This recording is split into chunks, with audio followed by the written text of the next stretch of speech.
Thanks, guys, for taking the time and making the time to come here. And Pema, Karma, Prashant, Upi, all architects, all local boys.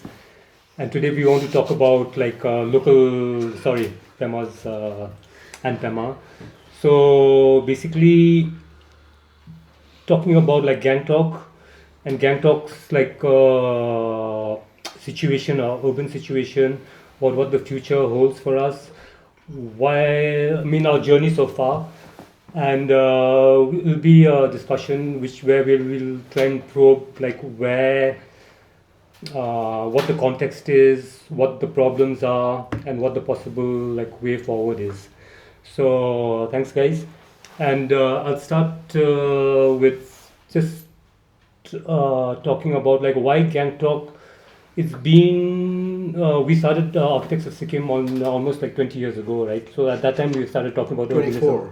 Yeah, so it's now 25 years, and we had looked at Gangtok, so that was still a small town, and it was growing like we could see that it's going to be growing fast, and we had enough time like in our hands. But then now we find that we are in a situation where yeah, it's kind of like slowly becoming an intractable kind of a problem. Like that it's the problems compounding on each other, and we find that it's like all knotted up the problem. So, firstly, trying to understand that because it's not that we haven't tried to do some kind of a planning exercises. So a lot of there's been like half a dozen planning exercises, but still like that hasn't made any difference. So before we delve into like the problem, so why is it just trying to understand that why were those planning efforts like futile? So maybe it's better to go with that way somebody with more experience, Prashant. So like we had quite a lot of like planning. This Gangtok CDP, the CMP. Then after Surbana did something. Then recently, like it's the Amrut plan is also there. So what is it like? Even after trying, so we're still not able to kind of like get a handle on things. So can you try and put a finger on it, like where things went off? Okay. First of all, thank you for inviting me. Um, I think it's a good conversation and necessary to be talking about this. At this stage, or even later. Or so, what went wrong is very difficult to pinpoint because there's not one thing that went wrong. But I think all roads will lead to the fact that you can plan all you want, but if you can implement even 10% of what you plan, you'd be doing an incredible job. So I think in the implementation of all the planning, because I think it is not so complicated to plan. Let's say, I mean, it's a little controversial to say that, but it's not as difficult to plan as it is to implement what you plan. And there are, apart from the challenges that we face from the topography and the climate and the context in general, I think that you know the it's a human nature is such, and the economics, the political climate of the place makes it incredibly arduous to really implement any of the planning. So, maybe one of the things is to really look at some more realistic planning and maybe having some checks and balances. But I think, yeah, I mean, you're absolutely right. We went from one master plan to another master plan, and this goes all the way far back to the Wrights. I think Wrights had a kind of a master plan, Yeah. which was quite robust, was quite interesting, and quite basic. They just said let's expand, and they had a plan to expand towards Ranka, and then there was other planning agencies which talked about densification, which talked about mobility.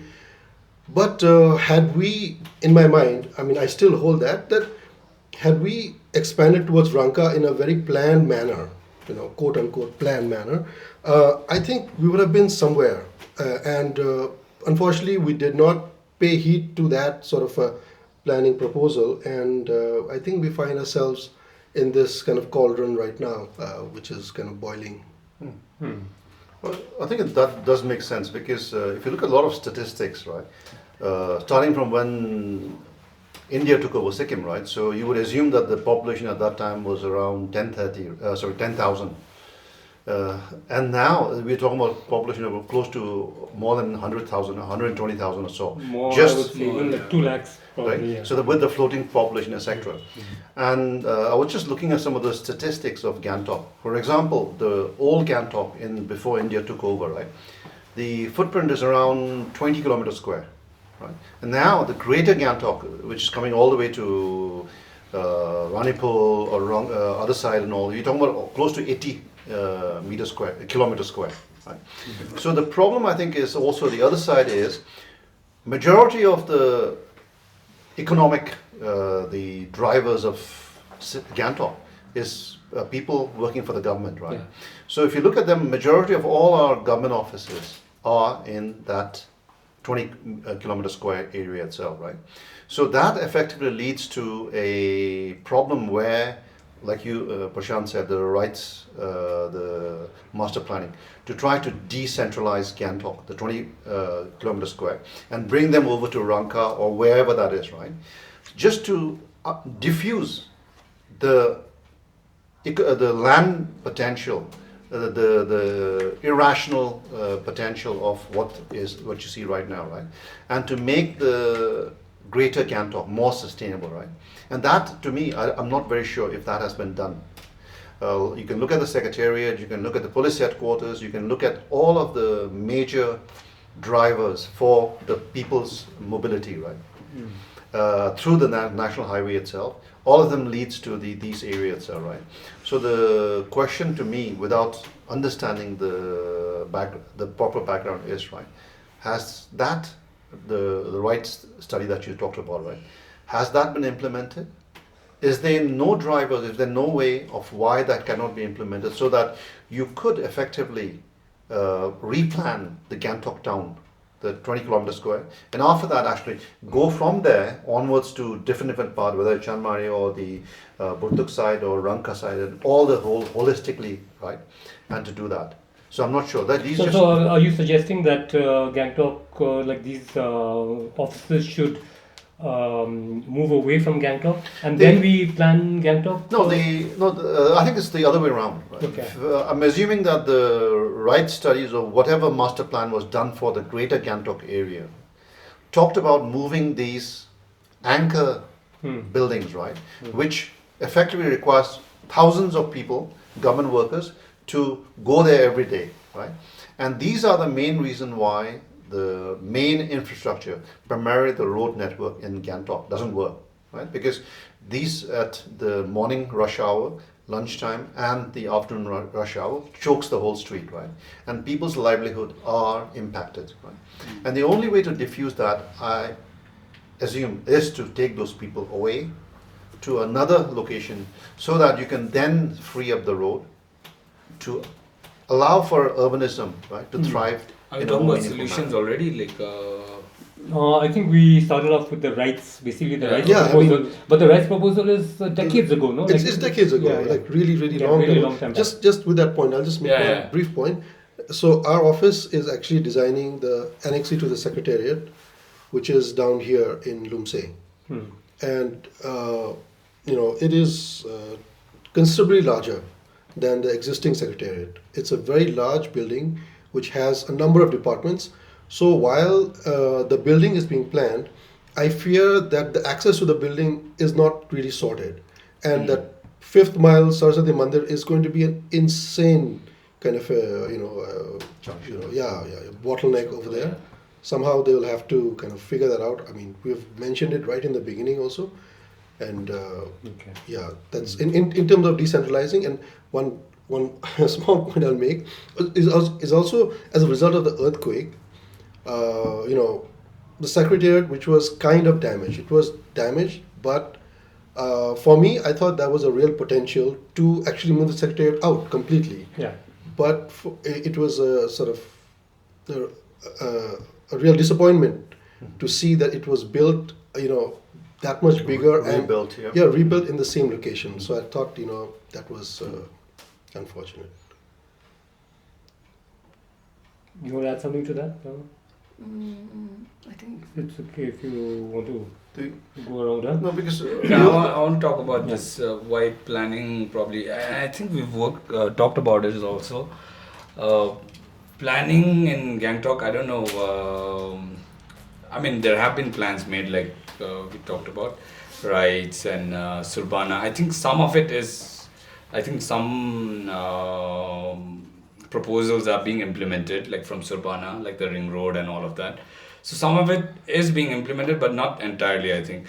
But why we don't have a plan or why we lack planning or why we're still struggling probably is because this urbanization is a relatively new thing like in this entire region, you know. And of course it's not as easy. I mean, it's not rocket science, but like it is complex, you know. It has got so many layers of things in it, like, right? So it does require like a experience for sure. It requires I mean, knowledge. It requires like exposure, and then most importantly, it requires management. You know, so how do you manage like this urban growth, and how do you manage like people within the city so that they have like a good quality of life? So I think the fact that we've just entered this new like era. Gangtok's been city just like what 10 years back. Like till Yeah. then. Yeah, Before that, like, this is the first city in Sikkim. Or, you know, like you can say. Yeah. town actually. Yeah, not even yeah. a it city. used to be a town. Yeah. Now we call ourselves a city. Yeah. Right. Yeah. So so basically like so for us to get a handle on this, we need to like not saying that we need to like be in a chaotic situation, but we need to like equip ourselves like the officials, maybe like the department needs to be more strengthened, like the people, the capacity needs to be built, like people need to go out like really like get into the planning, you know. Because like what happens is we get these consultants from outside who will come and do their job. Okay, some might just do a shoddy job, some might do a very diligent job, you know. But it's up to us in the end to kind of like make sure it gets implemented in a way that it has been planned. So I think like that's probably one of the reasons we just haven't been able to kind of like get a handle on the situation. Like, like I would just like to add like yeah. I feel like planning as an exercise is like something Yeah. different, like because you were also talking about okay, we can figure it out, and we can, if we put our heads together, we can Yeah. solve the problem, and Yeah. all of that is there. But then there is also this other aspect to it, which is the policy side of things, right? So when you ask why haven't all these plans materialized or I don't know worked, when you say Surbana ko plan the, and then there was Amrut, and then there was GIS based master plan, which is for Amrut, right?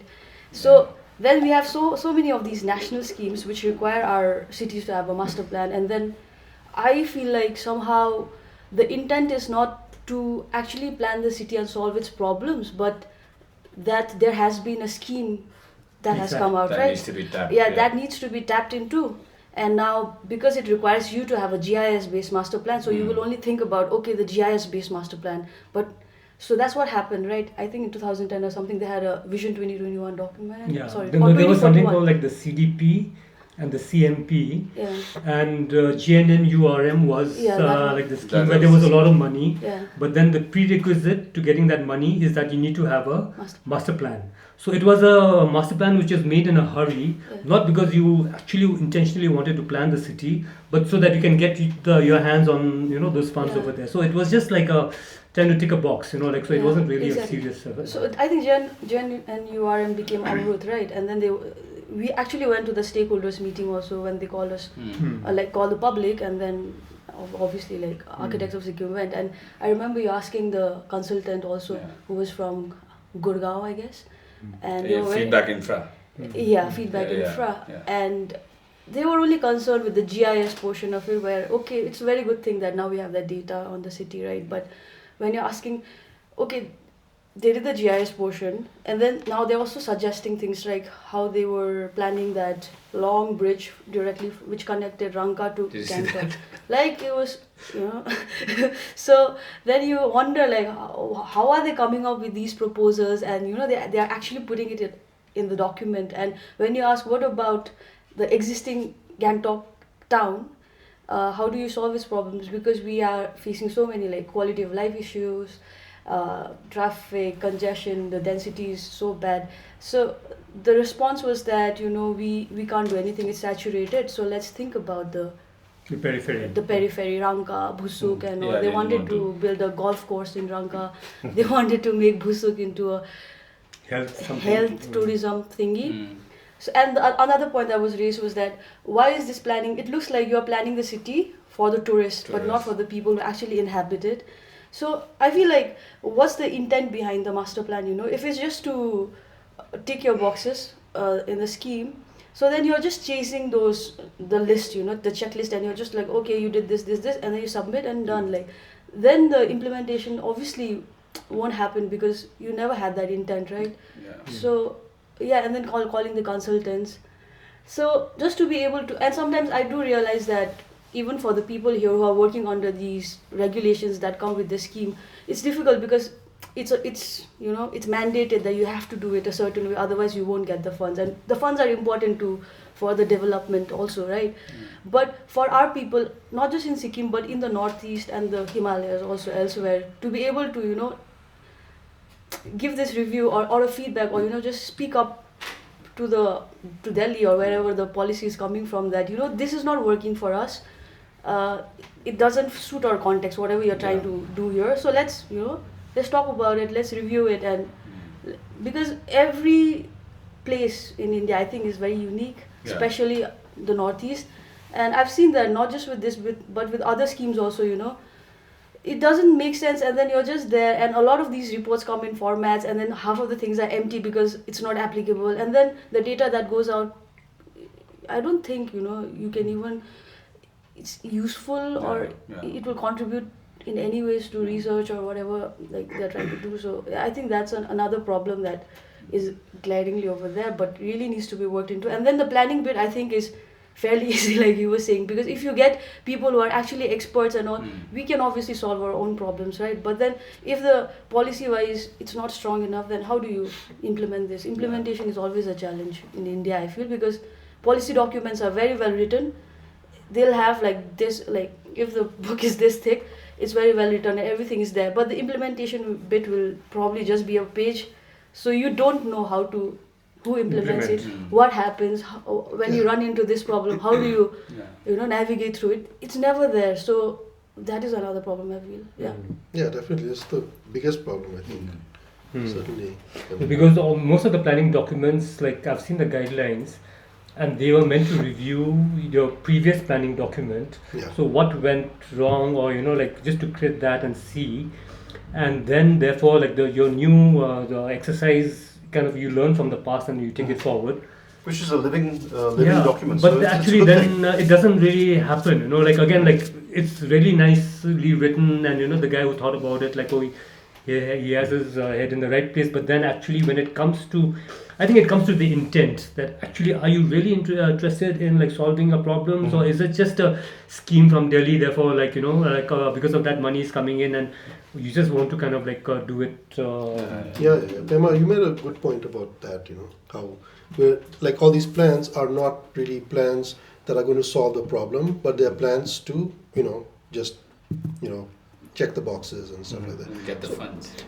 The thing is that we're talking about this right now because we are in Gangtok. We are from Gangtok. We're in Gangtok, so we're talking about Gangtok. But we've been to Shillong, and like Shillong's problems are Gangtok multiplied by whatever, because it's the same problems literally, and it is much bigger than Gangtok, much more complex and much longer history of being a city. And then I'd gone to Aizawl also, and I also saw like, my God, like water, like, and I thought that there's a lot to study in Aizawl, and Aizawl terrain is very similar to Gangtok. Yeah. No? it is very similar. But the way that they have designed Aizawl, interestingly, is the only city in Mizoram, only city. So all the urbanization happens in Aizawl or nothing. Any idea about the population in Aizawl about? Is way bigger than Gangtok. Okay. I don't know the exact number, but there's somebody who came from Aizawl recently, and I was talking to her, and she's saying, "Oh, I've come to Gangtok to study Gangtok because Gangtok is so well planned and so beautiful." And this, so I was like, "Yeah, okay." See, so the thing is that we're talking about Gangtok is we are from Gangtok, and we're here because these are our problems. But I think all the cities in this region just face this problem. Literally, all the cities in India face problems of urbanization. Yeah. Hilly cities. Hilly and not hilly also. Even like regular, like Siliguri, has like insurmountable problems. And and it's the same thing. Like you make plans, we have certain ways that are challenges for us, which let's say that in the plains they don't have, but they have like the numbers. Like our Gangtok population is like a little bit like a joke compared to like large cities. It's like there's nothing here in terms of people. Like we have a kind of a density, but if you're talking about 1 lakh, 2 lakh, it's a neighborhood in large cities. Yeah. So, really talking in absolute terms, it's these are our problems. So, No, but this is also an advantage, right? Like the scale, because the It fact is, that yeah. Gangtok is small, Yeah. we can actually like make something happen over here. Isn't it? but the point is that despite us being so small, also we're not able to. So Yeah. there are like But other the ironic thing actually is the density of Gangtok is very, very low, right? Because if you look at a lot of, when you talk about cities, right, in whether it's Philippines or Mongkok in Hong Kong, right, in 1 kilometer square, you can actually have more than 100,000 people. Right? Whereas here we're talking about in especially 20 kilometers, right? So effectively the density of Gangtok is relatively low, right? Yet we have all the problems here, primarily because of the limited density. Of course, the density is not high here. We always say it should not be allowed to be very, very high because of the seismic issues, right? So again, the chain around our neck is we are not allowed to build higher, right? And why are we not allowed to build higher? Because of the earthquake seismic zone 4, 5, right? Now, is that an issue? Not Yeah, just that, no, like it's also the geology. No? Yeah, exactly. The bearing Geo- capacity. yeah, no, yeah. that So- can be addressed by geotechnical challenge issues, right? You can have a higher, more advanced form of engineering, right, where you could build much more higher, as long as you have done a good geotechnical study, right? That justifies why you should go very, very high, right? I agree. Because the thing is, like you talk about, let's say if you have moved the whole secretariat to Lumsey, right? And then you build not a very widespread building, but a very tall building, right? That goes 10-story high, 20-story high, right? Then you have a massive parking at the bottom, and then you have a really good road infrastructure, or a kind of a mass transit to come there, right? That would effectively take away, give back that secretariat to the public. The public can use that area for something else. Take away maybe the police headquarters or many of the other buildings, government buildings, right? Where the public can now use for outdoor area, recreational, etc., right? So I think the issue, of course, is there's many factors, and becomes a very, very wicked problem because the issues are too complex, right? But if you unpack it, right? If you unpack the complexity, right, can you simplify the problem? I just feel like, obviously, technological advancements and all of those things are there, but that would require a system that is very you can rely on. Yeah. Like how things go on around here. If we were to make that a norm, I guess, to go higher, you can never guarantee that people are actually doing the due diligence, with the corruption and Yeah. The building. the Yeah, pollution the that checking, happens here. like, yeah. Yeah, so then that might just become a recipe for disaster also. Yeah. So, that actually brings us to the capacity or the capability within the government or within System. the monitoring agencies. Yeah. Are we like good enough to kind of like to make sure that technically to cross check, because there will be people cutting corners, they will be trying Absolutely. to like save money. So there itself. So sometimes I just feel also the city is in a way a reflection of the society, like of the mindset of the people. Like so, if a city is a mess, it also means that as a society or as a, like a people, so we also kind of like haven't like figured out stuff for ourselves, or we are not like very clear about like where we want to go. So, and that for me is perfectly like illustrated in Gangtok, where in a sense like you're saying that these government buildings are coming up, like, but at the same time, so we are looking at things in a kind of a very narrow way, or in an isolated way, without having an idea about like the bigger picture of Gangtok. So yeah, so that way is one of the things. So, I think. Sorry, please go ahead. No, I'm just sorry. Like, I just want to say, like, the fact that like our city lacks of vision, like, or like there's no real like roadmap. What kind of city do we want to become, or what is it that suits for us? Like maybe like one of the solutions that you said, like probably like could be, but then we should have a clear idea, like what does the geology want, what does like the terrain want, like so in that aspect, like we don't really have a plan for future. So where do we head, how do we get there is like another thing, but then where do we head, like that itself is not there. And I don't know like how there doesn't seem to be like that effort from the development, like the agencies who are responsible for this, to kind of like even try that or like go in that direction. Last time when we went for that GIS master plan thing, so it was like very much in a very different direction. It was like geared for profit, and they were not really like what Pema said earlier about like they're not addressing the real concerns of the inner city. They just want to expand outside. So yeah, I mean, we don't really have a clear plan. So I think like before we suggest solutions for certain things, we should have a plan beforehand. And then also like when we talk about plan, a lot of times we forget that like people should be at the center of it, like at the heart of it, like Absolutely. and a lot of times like people are not part of the plan at all. Like in fact, so much so that nobody. I feel like this urban planning becomes like a myth, like to people, like it becomes some abstract subject, like yeah. So because people don't know like what urban planning is in a lot of ways. I mean, maybe like they know in general, but then what are the layers of complexity? Like I wish we could find better ways to kind of like illustrate or explain it to them, like how urban, Which is very possible. right? If you want to. Like if like people can make like YouTube or TikTok videos about quantum physics, why can't like people talk about like urban Urbanism. planning? Yes. So I think like these things should be more accessible, I think, to people. That's when they get excited to get involved in making a plan of a city. And a lot of times these planning happens in closed doors, like it's completely opaque, like people are not part of the process at all. So if we keep like people at the center, I think like there is a little bit of hope for us. But yeah, The other aspect, I think you said people, that's fine, that's Yeah. really good, right? The other one, I think in the West now, more and more they're talking about NBS, so nature-based solutions, right? And that I think effectively in the Himalayas, you talk about a lot of the issues that we have, or the weak, fragile ecosystem, right? And I agree, we have to build with that, right? The other problems, I think traffic is a major issue, right? Yeah. And earlier we talked about building a bridge from the town to Rangaside, right? Now, as far-fetched as it seems, you look at the bridge, the Millau Bridge in France that was done by Foster, right? That's about 315 meters, almost 350 meters, right? In like length or like height? height from the bottom to the top, right?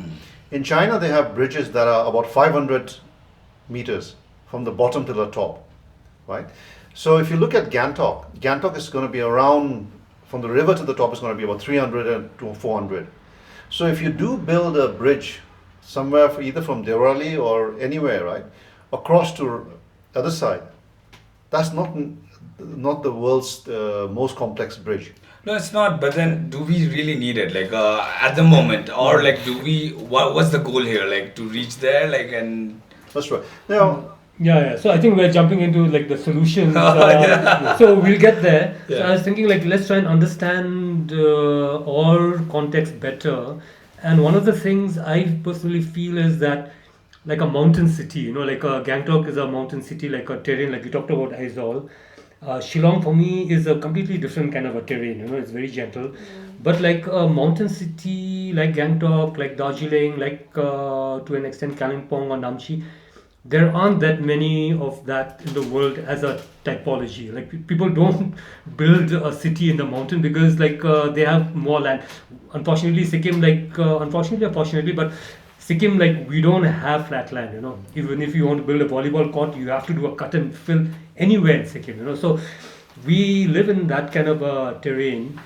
And Pema, like you know this because like your professors, like when this, I remember you telling me that they said it, and that also like struck a chord in me that you have to develop your own kind of a typology. So there isn't a planning paradigm which is kind of like suited for this kind of a terrain. So there isn't something that we can just like in a way apply over here easily. So there's something that we need to find solutions for me, which is very exciting because that means okay, and who's going to do it? So we have to do it ourselves. Like so what kind of planning paradigm, what kind of a planning matrix does a terrain like this?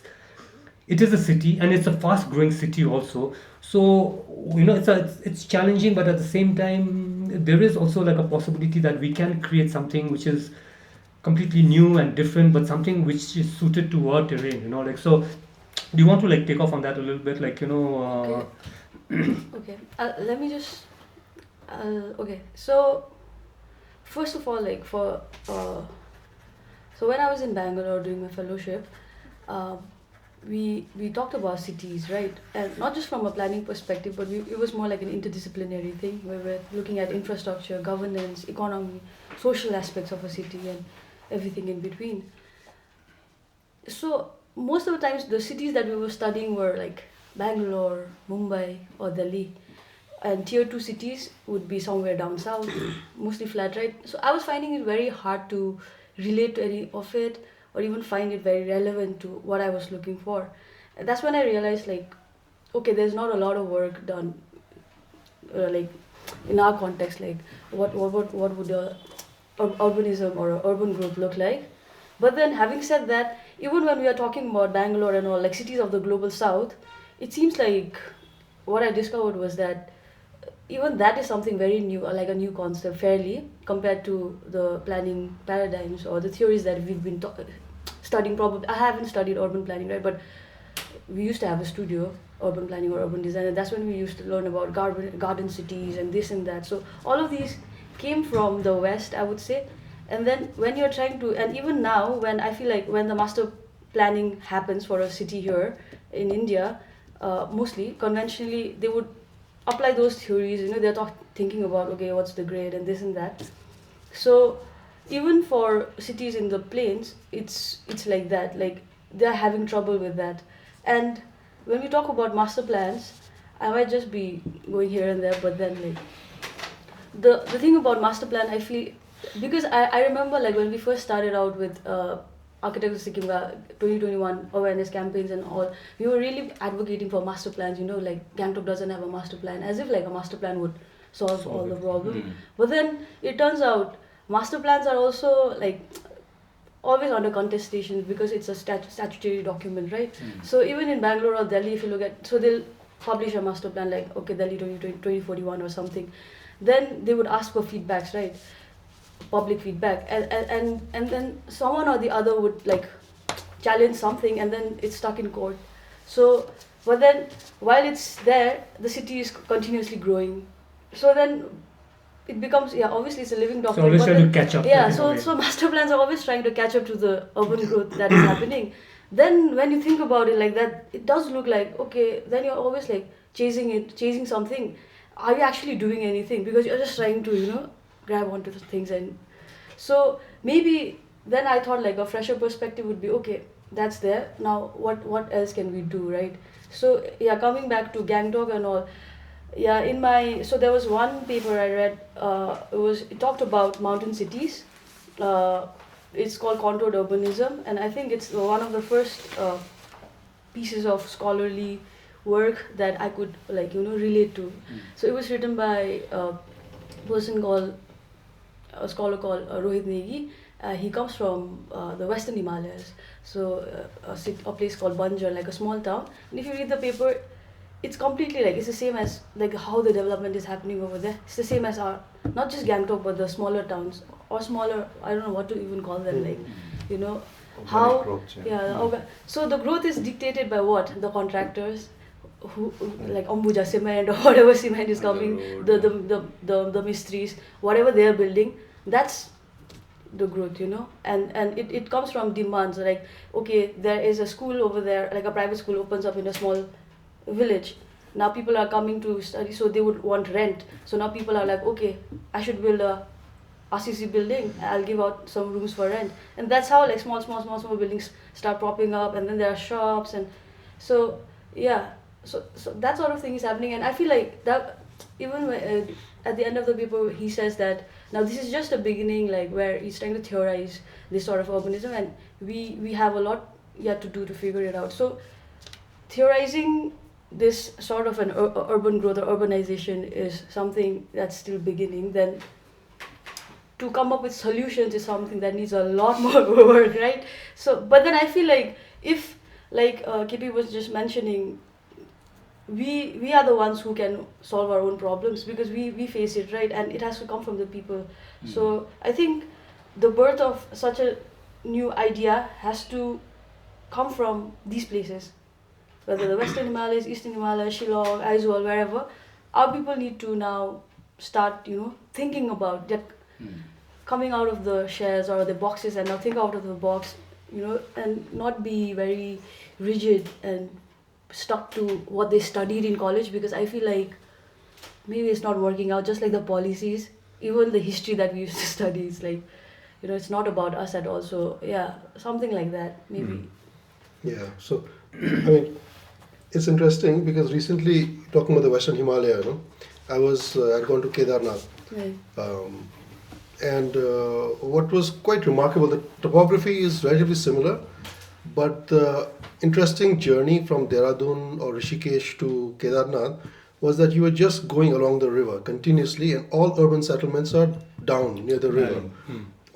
There's almost like no settlements that are up there. And so there's Joshimath, which is also, Did you pass through Yoshima? we passed under it, but like Badrinath is high, Kedarnath is high, but they're not really like cities. They're like small towns which are also overgrowing, But they have very strict regulations there. Interestingly, I don't know if we actually have bylaws. Do we have? Yeah, we do. Little bit. Is it like a formalized bylaws? No? Where in Gangtok, Yeah. we used to have. Yeah. A 10-page. Actually, Yeah. we'll get to that, but we had, and then now we've kind of thrown it away. I don't know what we're doing with this, but anyway, the point I'm trying to make is, yes, it's very, very difficult to really build in, the hills or mountain cities are kind of unique, or I guess people don't necessarily naturally want to settle in mountains unless, there's some fortress or there's some, defense that is causing people to do that. One thing is that earlier you mentioned, that we don't know what we want, or we don't know the direction that we're going to take. And, I was thinking that, I stay sometimes in Gangtok, and I stay, for a period in Siliguri. And I've kind of, I shuttle between these two places. And in Siliguri, I have been working and living in this place called Uttarayan for a long time. It's a gated community to some extent, but now it's much bigger than that, because there are a lot of people who are there, and the density is growing there. But the interesting thing is that it's planned really well. There's adequate space for people. So what do people want? Is I think it's very kind of basic and simple. They want a quality of life. Yeah. They want so for me, it's where I live, and I have a small office there. Yeah. So I walk to office. So I just enjoy that completely, because I don't have to deal with traffic or anything. And my parents are aged, they have to go to the hospital or whatever, there's a hospital right there. They want to go shopping, or we want to go shopping, it's right there. So everything within, let's say, within the reach that is totally decentralized. I don't need to go into Siliguri for literally anything. I don't. So the airport infrastructure or the railway infrastructure, it's a little bit more complicated, but it's on the corridor to the airport. So it's remarkably well planned, well located. So it's just design that has literally solved all the problems, for achieving a better life. And I think if we don't kind of rely on the government so much and say that okay, they are the ones who are supposed to give us a solution. Yeah. So why is it not possible for private people, instead of creating whatever they're creating, to create better living environments for people? I'm sure people are more than happy to pay for them if you don't sort of create the kind of buildings that we are creating as standalone structures. I mean, I'm coming a little bit to the solution, but I'm just talking that what we want is right in front of us. I mean, what I want is I like to spend time in Siliguri because of, Prashant, we collectively as a city should want that, right? Like, I mean, yeah, of course, we want all of that. But when I'm saying collectively, like the government should endorse that, then they should facilitate that. Because at the moment, like somehow, even if we want, there is a hindrance, like government is becoming like the hindrance, like we've not maybe like entirely hindrance, but then at least they're not recognizing that fact that we want that quality of life, we do deserve like a quality of life in Gangtok. And then and the fact that they are like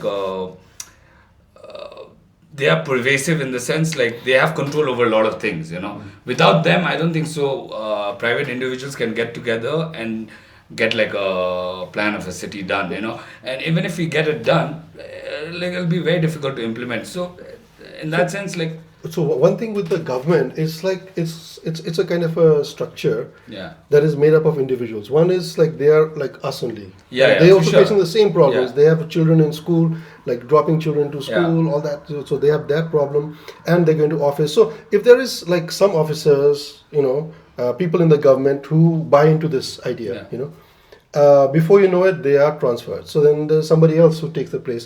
So it's got its own set of challenges, like their own sort of seniority.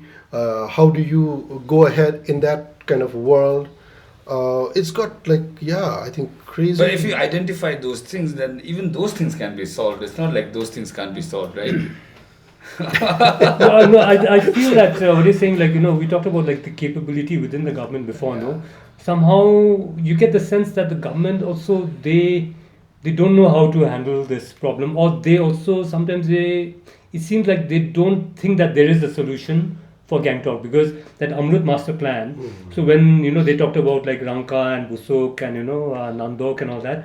So when I think Upi, you brought up the question that what about the existing city? Yeah. So in a way they threw up their hands like there's nothing can be done about Gangtok, So that's we can't swallow that, Like I mean, if you're living over here, okay, as an architect, as problem solvers, so there is a solution, So there is a solution. In fact, it might be something even more challenging and something that you can create something more beautiful because you have the urban density, the urbanism, the magic of urbanism of people living close together. It's already there. But how do you kind of like untie this up or something like that? Yeah. So, yeah. Oh, just a comment, like when you said, okay, like someone threw their hands up and it was a consultant, right? So recently, okay, I appeared for an SPSC exam and I somehow got through it and I had to do a Viva thingy, right? Interview thingy, and there was a bureaucrat there and his question to me, it was a fact, okay, like so Gangtok is a dead city, it's dead. So how would you go about planning Rangka is what he asked me. And I was like, excuse me sir, like Gangtok is dead. So if that's the mindset, Yeah. then do you think they would even think about solutions or improving the city, like if they've already accepted that That's my hunch, So it's dead, It's A lot of people say, sorry, please. No, I was just saying, we're talking about planning cities, right? It's also an interesting historical side thing, right? Majority of all the city planners in the West, we talk about garden city concept, etc., right, are not architects. In those days, there was no urban designers or urban planners. They were actually economists. And the first person to plan a city is an economist, right? And of course, the economists are responsible for all the problems and all the solutions and everything, right? So the key thing, of course, when you do planning, right, you talk about the economy. You break it down into bite-sized pieces, and the key fulcrum has to be transportation. To me, the Gangtok, the transportation is the biggest problem, and now obviously we're jumping solution, right? But then that is a big problem which we are not able to solve, or we are in the process of solving, right? The other thing again also is that because the transportation is a problem, like you said in Uttarayan, right? You can get anywhere, and right now in the West, the key urban planning they talk about is a 6-minute city, right? So within 6 minutes, so you get to any places, right? Now that's not a magical number. So we always have the number 6. So usually when we do plan something, we say 600 radius. So 6 minutes walking, right? So 6 minutes walking effectively means that when you walk for 6 minutes, you should reach some place. Right? So the 6 minutes or whatever is all about the 500 meter of radius. So 1 kilometer, a circular radius of 1 kilometer, right, is where a person, even if you live in a periphery, right, is able to walk to any of the essential places that you need to go. For example, whether it's your bank, your school, your medicine, etc. Right?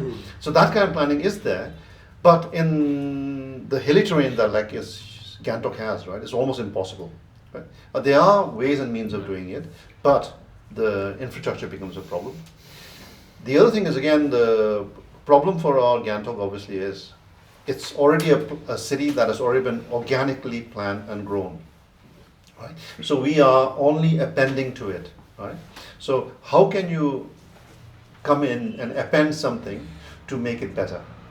Because usually when, let's say, you talk about Chandigarh or you talk about other cities, right, they are firstly planned and then you bring people in, right? That's obviously the ideal way. But in those scenarios, every infrastructure is addressed. But in our case, the problem, of course, is even the organic growth that we have in our town, the infrastructure cannot keep up. Or there is no mandate, or there's a general inertia to address or plan for the future growth, right? So we're talking about 100,000 or 120,000, right? The projection is going to be about double of that, right? So if we can't address the effective urbanization or standard of living or whatever you call it, right? What is going to be when it's going to be double of that population, double, right? Just add to this, no, like you were saying that people call Gangtok dead and everything, and also like what could be the solution? Probably like I mean, I'm not jumping into solution, but then just talking about an example. I believe a lot of people talked about MG Marg that way, like long time back, no, that it's like a with traffic. With traffic, it's become dirty. It's not gonna thing. But then there was a small intervention, not a small, like a fairly intervention made over there, and things changed after that, like absolutely, and it really now everybody talks about everybody wants to go to MG Marg only, the tourists want to go to MG Marg, people want to go to MG Marg. It's become a very vibrant place, so things can be done. So it's not like things can't be done. Maybe in different neighborhoods it requires different kind of strategy, But then these kind of interventions, if it's done in different neighborhoods, different neighborhoods can have a different vibrancy, different kind of absolutely. I feel like there is So the simple thing about MG Marg, why it works is because I think we had talked about it earlier in the campaign also, that it's flat, just because we have a hilly terrain doesn't mean we can get a flat strip of a public spaces, or all kind of usable space may not be a huge maidan. It might be a ribbon kind of a scenario, so you can walk from Nam Nam all the way to tourism. You don't feel it, it's a pleasurable thing, you just walk. So I just feel that maybe a contour urbanism that you talked about, something like Gangtok. So that's what I'm saying, these kind of planning paradigms are not something which is that we already know about, or which we read in textbooks or something like that. So something like that, we need to use our imagination. We need to be innovative. We need to kind of see what we have. and we can add another layer to this city and make it even more beautiful than it can be in the plains, because we get nice views, we can get like fresh air, all that stuff is there. So anyway, like taking off on that time you were talking about like do we even have bylaws, no? Like so I was just thinking about that, and something that I feel a little bit pained about these days, because we did have something that, if you remember, that zone 1, zone 2, zone 3, like planning of Gangtok, which was Stability. based on the geology, Yeah. something as solid as that, so we know the geology of the town, and then depending on the geology how high you can build, so. And I thought that was okay. It wasn't implemented to the best of what we could have done, but then it was something that's solid that we have. But then again, coming back to also Pema, what you're saying, like sometimes the city is by default, it grows in the way that the contractors or the mistries or wherever the road goes, it grows over there. So over here, like also what's happened is, I think like these big businesses and this crony capitalism which has come in, and stuff like these tall buildings which have come in. Land is like scarce in Gangtok, so now there is a land grab kind of I can see that which is happening, and because of that, tall buildings. Just in development area, we are behind the office. We have an apartment which is like 9-10 stories high, and the way that the West Point mall, which was pushed by the government, is like it was like the government was like pushing it as if that was the best thing that ever happened to Gangtok. So you talked about earthquakes, no? So regarding that also, like, and Pema also said that about is there due diligence in terms of safety? Because tall buildings have been made. The Soketang Hospital is a tall building, like this new Gyan Mandir is a tall building, but they have pile foundations, and those are government kind of like buildings. Now this where the mall, they've used a rough foundation. So like in an earthquake, like soil liquefaction, what they say. Yeah, So that's a big problem. that's when like buildings fall. So, and if it is like it has a shallow foundation, like if it's in the rainy season, if we have a big earthquake, like there is a possibility like of soil liquefaction or something like that to happen. So I do fear that there is a kind of a default kind of a mode that we've gotten into, and which sets a precedence now. So now that mall has come up, and so that bylaw, that whole like zone 1, zone 2, that zoning thing has gone out of the window, and now we see a mushrooming of like buildings coming up all over there. There's even like that tourism thing which is in the pipeline, which is like But then a these buildings are all not like buildings that are owned by the locals and they're building their own building. It's not that. No? It's all public infrastructure projects or apartment complexes. So that's something to think about because. No, Yeah, to, yeah. to play the devil's advocate here, right? yeah. You do talk about the rough foundation. Now, for the hilly areas, for seismic area, that's the best foundation. Provided, like again you said, the soil liquefaction doesn't take place. So I don't know if in that area, if that is an issue. If that's an issue, the raft foundation is a really, really recipe Dangerous. for disaster, right? Yeah. But at the same time, I think, let's say bylaws, if you look at the bylaws anywhere in the world, right, the bylaws are always superseded by an engineered solution, right? For example, let's say the bylaw will say you can only make 3-story building in a zone 5, 4 stories or 5 stories in zone 3, let's say, right? But if you can prove to me through engineering analysis using geotechnical analysis sector, right, that this area can withstand that kind of surcharge of the building that let's say is 100-story high, right, then there should be no reason why you cannot do it. But of course, at the same time, the biggest problem for us, of course, is if we did that, then we're going to have literally no view across the mountains, right? And then our buildings are going to be taller than the wonderful the mountainous sector, right? So it's a bit of a dilemma, right? Yeah. And at the same time, to me, I think the density is low, but it's low and it's a problem because the infrastructure is so bad. Road is relatively bad, right? The width of the road and the capacity of the road, right?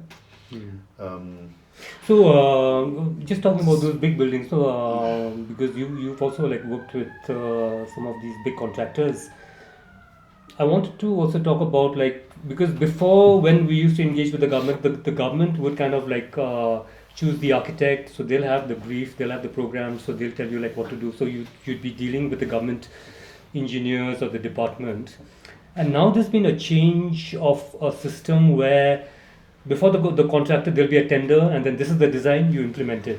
So now it's more like the contractor is choosing the architect. So it's like this DBT, design, build, and transfer. No, so I'm a little bit kind of I feel very uncomfortable about this because a contractor has a certain kind of a mindset where he's not really thinking about the city. He's not thinking about the people so much. I'm not sure whether that's your experience, but like what do you think about this change in system, like where the contractor is, see, because if you remember that hospital Dana, that building which came up, and at that time, there's a lot of hangama because of that one particular One tree. tree, yeah. But we also talked about it a lot at that point that we need parks, we need a public park, and as the architects or some of us have suggested, I remember Chetan was also involved, that let's have a park on the terrace, and it'll be great if the park can be at the road level. It's something else, like okay, you can take it up and then put it something else. It takes away from the city, but then from the ground level, from the road level only, like it opens up into an expanse like on the terrace. But you realize that that was wishful thinking because actually it's a contractor who's got that kind of the job. He's designing it. He's probably getting like part of the square feet as his kind of PPP arrangement or whatever. So the contractor is not really in a way thinking about the city, about like public spaces, about the public. So yeah, just that DPT thing. Yeah, I mean, a contractor at the end of the day is a businessman. I mean, Yeah. he's going to look at the bottom line and he's going to try to, get maximum bang out of his buck. Uh, with that building in Hospital Dara, it's next to my office, so I see it every day. I saw it under like all the buildings being demolished. I have like documentation of that also to some degree. And then I was kind of hopeful because it started off with a massive parking. I mean, it's like one of the biggest problems we have is we have a lot of people with a lot of cars and nowhere to park them. So it's one of the reasons why we are so clogged. Our roads are so clogged. So there was a large parking coming up. So I was quite hopeful.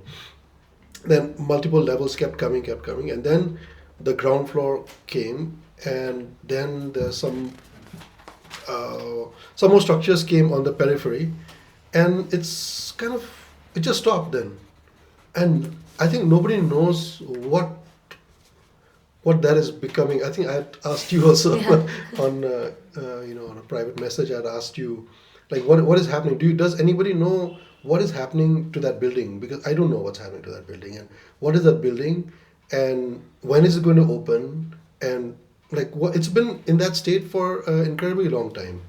So I am definitely surprised. That's one. And my experience with this is, I think personally I can say is pretty good. Now I know it goes against, like The DPT method. yeah. I mean, as an architect, because the person that is designing, I'm designing this for, is he doesn't intervene so much. And So you're talking about the secretariat the secretariat extension, yeah. It's very clear. They have a certain mandate. They want so many offices. And the only thing they said was that this building has already been inaugurated by the finance minister. So you have to make sure that you have a footprint of 3 buildings like this. So that's the only mandate. And I think it's an office building. So, once you figure out the parking grid, and then and they were fairly receptive also when we said that, okay, so many offices can't fit here. And also offices get very dark, so we're going to have an atrium, we're going to have certain interesting features that were not previously seen in buildings. We tried to implement them, and we found no kind of people telling us that, you can't do this and you can't do that. They were fairly receptive, and we, dealt with the buildings department. We went fairly regularly, and I mean, So there was consultation with the government? regularly. Okay. I mean, there are AED, SE. I mean, the SE just called me today because they are concerned about certain things. We thought the entire building would be air conditioned, and now they're saying it might get very expensive if we do. So we have to have an option of ventilating this space without air conditioning. So I mean, I think all credit from them. also not credit, but we should give them credit also for certain practices that they have been following. I can't really say for the rest of the buildings because it's also as a citizen I'm just like I scratch my head and I wonder like where and what is going on. Why here? I mean, I really think why here? For me, that's like the biggest problem. Like why just densify Gangtok? Because growth is kind of inevitable, and Gangtok is kind of saturated. It's not dead; it's saturated. So we need to kind of deal with whatever people we have there, and we have the floating population of people, migrant workers, as well as tourists who come. So we need to accommodate for that. But the rest of the people who are migrating regularly from the villages, from other places in search of work, and so we need to like expand the boundaries of Gangtok and in a relatively planned manner. And just down here, Rishithang, the road from Mayfair towards that Rishithang area is a classic example that if we can plan this well, it can be tremendous. I mean, it's next to the water, and it's if we have some basic ground rules that let's do this, let's do this, it is going to maybe surpass MG Marg or whatever. It can be a tremendous. That's the area where the government should bring all their offices to that area, because that is an ideal area. Yeah. Right, So no, for anything actually, you could even have like we do have a housing crisis, So it could be a very nice residential area with absolutely. schools. Yeah, there's a river, there's land on the other side, parks, whatnot. So No, regarding the DBOT thing, no. So is it? I keep thinking about like architecture, like the in general, like if you want to achieve like some sort of excellence or some sort of like quality in building, then that's not a practice that you would go for normally, right? Like I mean, in the sense like there is a danger because like you could be working for the contractor and the contractor would be like trying to cut the cost in any way and like means, so you would try to make the profit. And so in that sense, like in terms of architecture as a profession, as a practice, I don't know if it's really good for that, like, because you wouldn't get quality, right? Like say if there was competitions, right?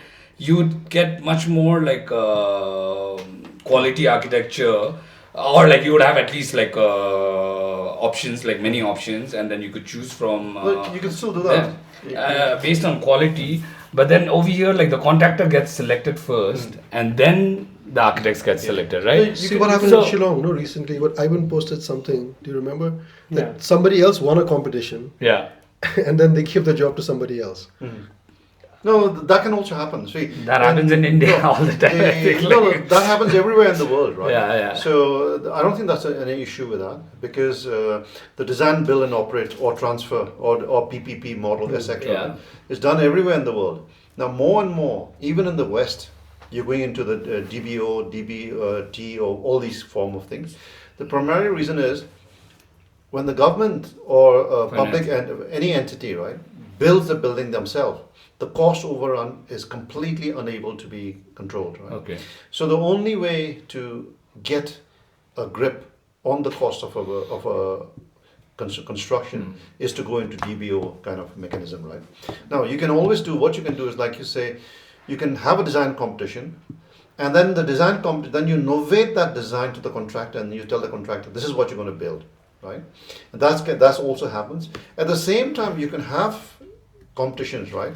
And the winning competition is never built, primarily because that can never be built, right? Like for example, even if you take the example of Sydney Opera House, right? Now it's a massive success now, right? Yeah. But to realize that building, cost overruns are right? like crazy. The cost overrun was crazy, Yeah. and acoustically that building is just is not meant to be an opera house, right? So there's always these kind of issues that, let's say, a government has to balance, right? So I don't think that's design, build and operate or whatever mechanism is wrong. It's just that I think the government has a much more bigger control, needs to have a control over the project to realize that they get the maximum bang out of the buck, right? And that I think is exceptionally important, right? I've worked on so many of these kind of projects where it has been relatively sympathetic, like very similar to what you said, Prashant, right? Where the contractor themselves don't know design. So they will in many cases, placed subservient to the designer. At the same time, there's many cases where the designers don't know how to build, while the contractors knows how to build, right? So it's a really, really Yeah. symbiotic sort of process, right? So tomorrow, actually, I'm going to Siliguri to go with this contractor to select granites and marbles and tiles and everything. So, I mean, we have a lot of control in what we want to give. And I really think that, the ability that you have a large building and you carve out a huge space to create an atrium for light and ventilation inside the building was a great opportunity. And most of the buildings, I mean, like it's a terrible experience to work in these government buildings because they're not well properly designed.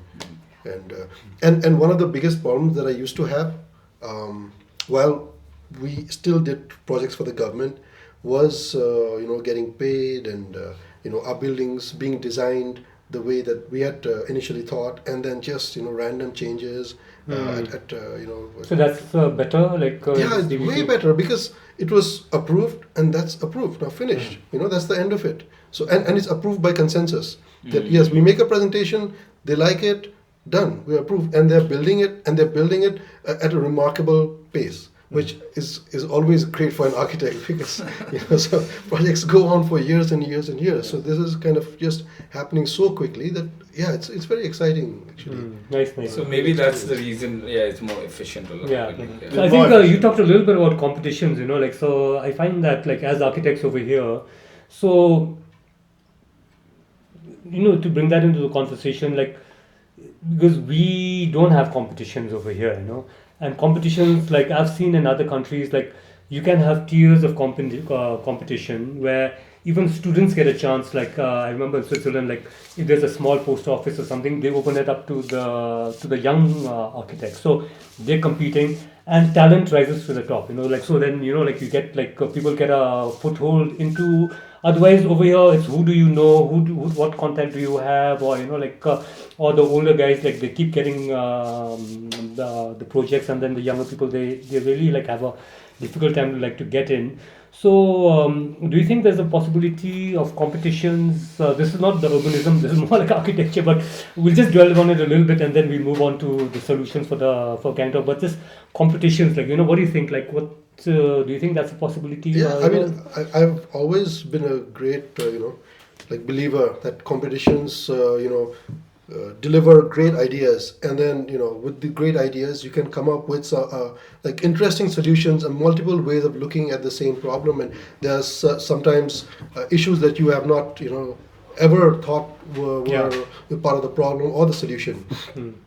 So it's a question of, but it's very difficult, I think, in our context to first of all have a competition and to have it very free and fair, and to get a good jury, basically. Yeah, and then finally, who wins, because there is so much that happens, that is beyond closed doors.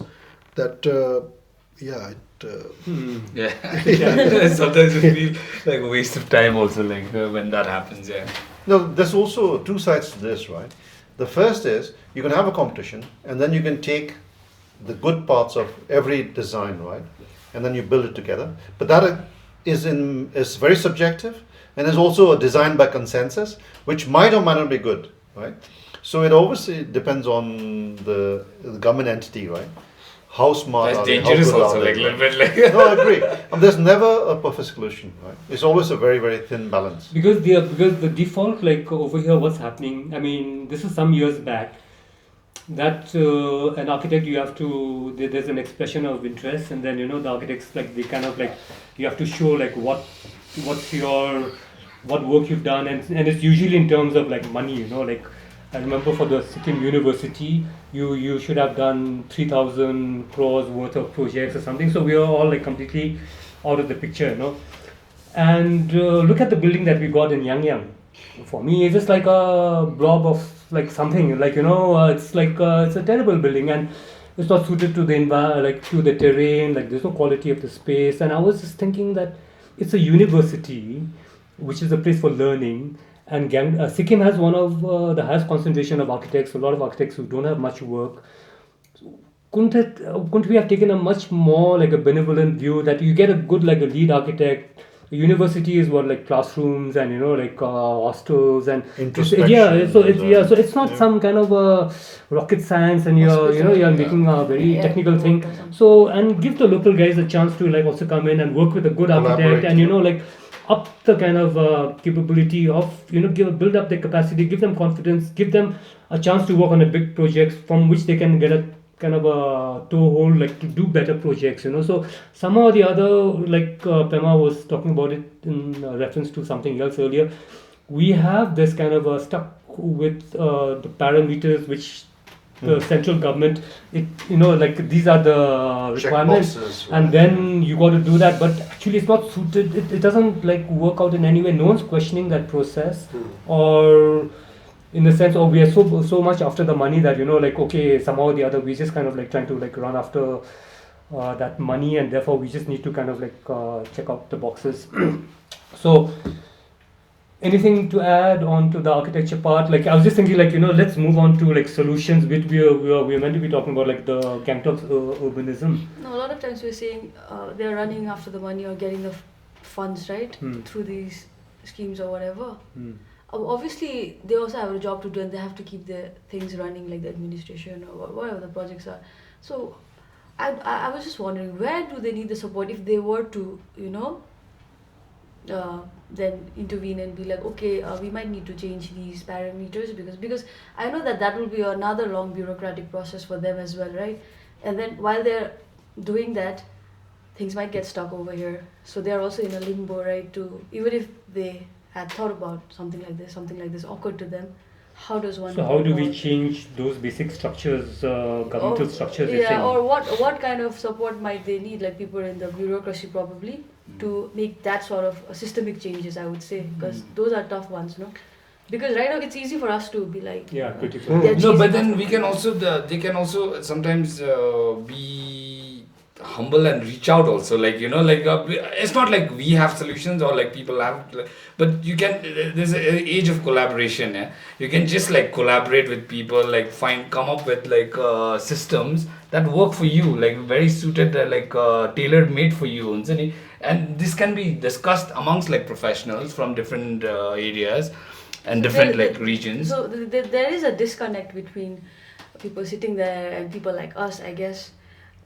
There is. At the moment, there we're is. not So, able to. so I'll just try to go back to, I think now 10 years ago, 15 years ago, when there was this plan. So earlier I talked about the government having proposals and then people getting transferred and then the proposal just gone. So there was this proposal by the government to acquire 100 square kilometers or some crazy figure like that near Pakyong airport or around Pakyong.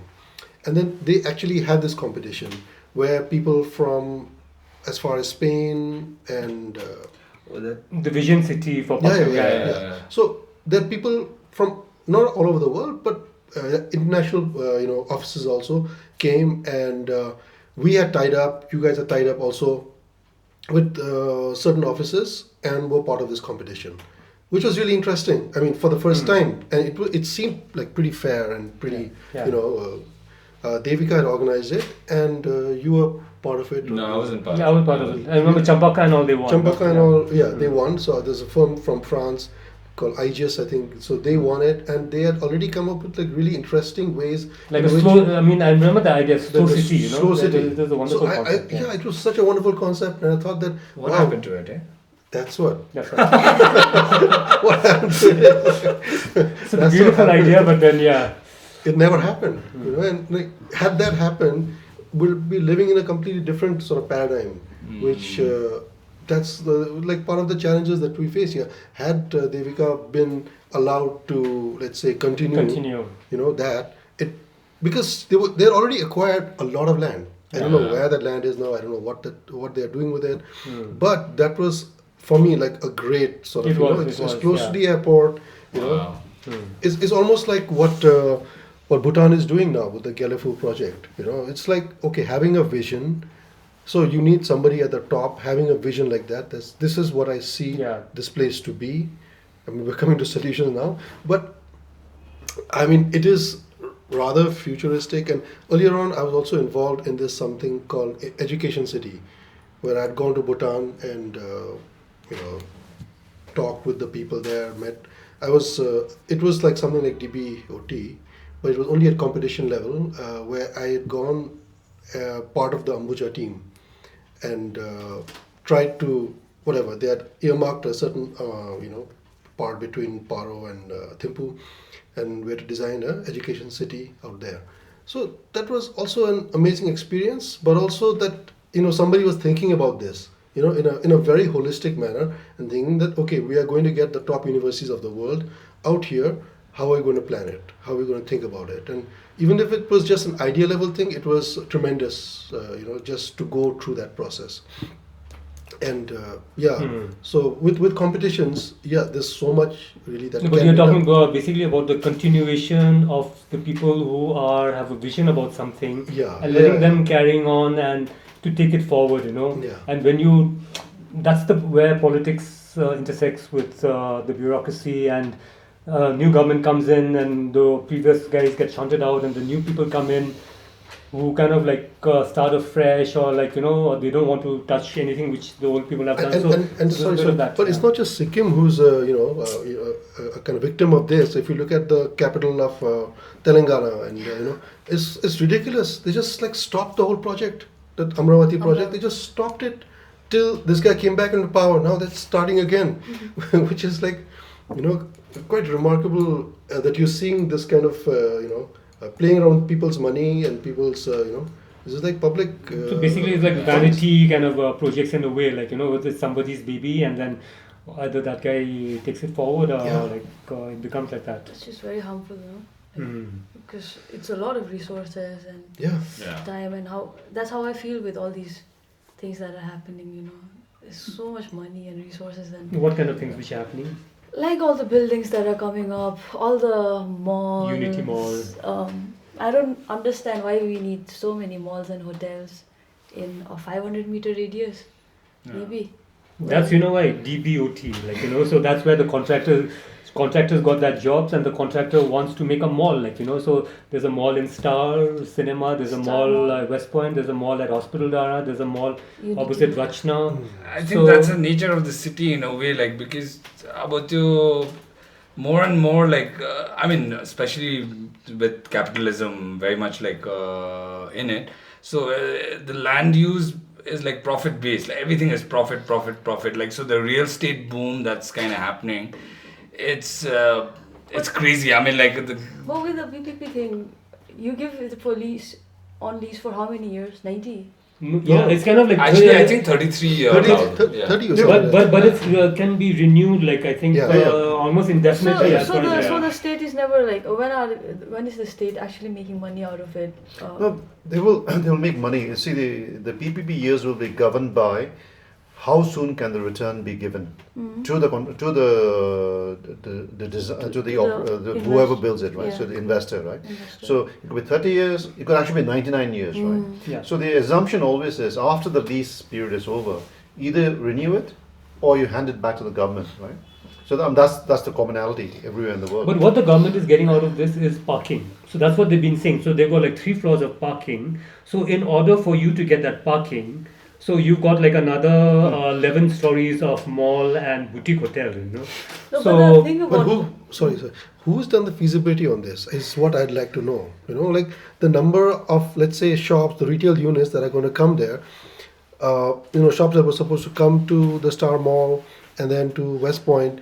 All the big brands already gone with that, I think. So if there is Unity Mall and some other malls coming, who is going to go there, and where is the footfall? A lot of brands don't want to come to Gangtok because we don't have the population. Yeah. Because things would work in Siliguri. They have the population.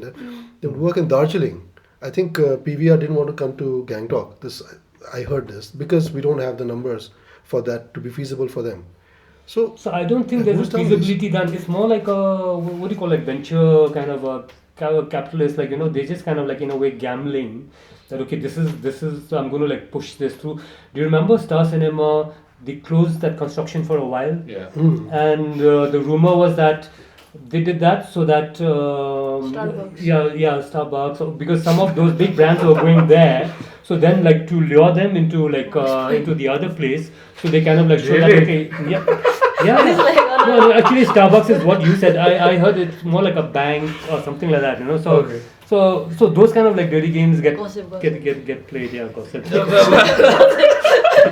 But these are fine, right? The thing is, just as we talk about housing dynamics, right? So the commercial spaces also have dynamics where you Sure. plan for, Yeah. let's say, as long as the girth of the building and the density is enough there, right? Today you plan for a shopping mall. Tomorrow it could be a movie hall. Could be anything, right? Yeah. So you need to allow for that kind of adaptation to happen. As long as you don't build it and then demolish it, right? The problem we are talking about right now seems to be the size of it might be an issue from a seismic point of view, or the infrastructure cannot support it, right? No, actually, the infrastructure. But then also like in terms of economy, local economy, when these malls are coming up, then how Yeah. does it affect the small businesses that are Yeah. around? Like, Yeah, or- exactly. Or like Yeah. Kanchenjunga shopping mall, supermarket right. is Yeah. there. Kanchenjunga shopping mall, and then MG Marg No, as a whole, absolutely. right? But Karma, my issue with these kind of projects which have been given to these big contractors is that land as a resource. So like a city like Gangtok, where we have very little land in the heart of town, and we don't have a plan, and where we did a kind of a at least in the campaign we did a couple of like local surveys. What people wanted was like playground, like for kids. They wanted green areas. So these are like public lands, which is for the should it be used for the public good, or should it be like commercial, or can we kind of like mix it up a little bit? Like so over here it seems like it's all gone in one direction. So And- so with the green areas are getting like gobbled up by these kind of like a projects. So and that's where the quality of life that we talk about, like Yeah. like the experience. I mean, like is it equitable like for everybody? No, So- no, I completely agree. In case of West Point, right, the school has been Demolished. taken out, and then you build this up, right? So, simplistically for me, without knowing the history of it, right, I assume that the leadership wanted to aspire to be like any cities in the world and have a major bang for the buck commercial thing, right? And they assume that is the best for the inhabitants of the place, right? And the question, of course, is: are you going to learn from that, right? Are you going to understand that that was not what the public wanted? And Yeah. like you said, maybe it should have been a park or whatever thing, right? So I think these discussion needs to happen, right? So Yeah. the building is coming up. The commercial center is going to be very soon actively used, right? So I think the public discussion has to come. This has to come into the public forum. I do like the parking there, right? Because the parking does help quite a bit, right? But that's why I feel like if the government we needed parking, we could have had a parking and a park. So, but like truth be told, like it's a little harsh to talk about it like in this way. But the reason that West Point came up was that the promoters of West Point were actually the people who were this particular government. So in a way, they bankrolled them during Sure. the 2019 elections when this SKM was in the opposition. So in a way, it wasn't what the government wanted; it's what they wanted. Like okay, like anybody who gives money to a political party during election, it's a gamble. So if we come to power, this is what we want. This. So there wasn't any negotiation. There wasn't any talk. And I remember Architects of Sikkim, we went to the press and talked about it. The kind of like flack we got, like poor like Upi was in the like firing line, and everybody was like telling. You were just saying, asking a simple question: how come like the bylaws don't apply equally for everybody? Like some people have different bylaws, and so the bylaws are different. So the way they came down on us like a nuclear bomb, man, like the whole government, the whole machinery. So it felt like very unfair, and it felt like very. I mean, I don't know, like I just felt like it wasn't the right thing. The decision making process is okay if you do it in a way which is like okay, it's transparent, it's open, and you can see that okay, it's commercially okay, that's what is needed, it's fine. But then they were just trying to push something like which was. And also these infrastructures, like I mean, of course, it has like a lot of strain on the almost non-existent infrastructure that we have, but also it has like social like impact, and Prema was talking about social. I mean, like these local businesses, small businesses. At the same time, like it pushes people to the. I feel like it creates a little bit some sort of inequality. I mean, Absolutely. right? Like, so there is a lot of gentrification kind of thing that starts to happen. I feel Which like, you know. gentrification is good, but then this is a negative kind of gentrification. Yeah. Yeah. And it's just And like the culture also, like the cultural impact. Yeah. So many people might not be able to afford those things, but now that's what they're aspiring to. Exactly. And, That's a big then, and struggle, then right? you know how it affects you mentally, and Yeah. already there are mental, like so many things Yeah. wrong with it. And is that the kind of lifestyle you want to promote and the culture you want to promote when already we are the highest Exactly. amount of No, absolutely.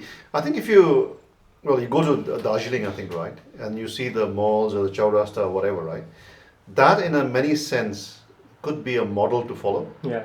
Low rise, Yeah. very. The MG Mark itself is like, for me, it's like a mall. Like, you Yes, know, it's yes. beautiful. Like, you know, Yeah. That's right. you're talking about it that I was like in my prime youth, you know, like when that was coming up. We did the 2000 Gangtok, the Gangtok where Prashant had also like, we conceptualized like that as a pedestrian zone. And Gangtok at that point, everybody was Gangtok, Gangtok khatam, like, you know, there's no for Gangtok, Gangtok is lousy, Gangtok is like this, that. And as soon as the MG Mark happened, all that negativity, it just like disappeared, you know. And nobody was talking like that anymore, and everybody was so happy, like, you know, to walk around, and, you know, they'll wear the best like Sunday clothes, and, you know, and so all that stuff was like, it really, and what The, it, no, so you the wanted amazing thing, of course, public is space. the amount of leadership that took.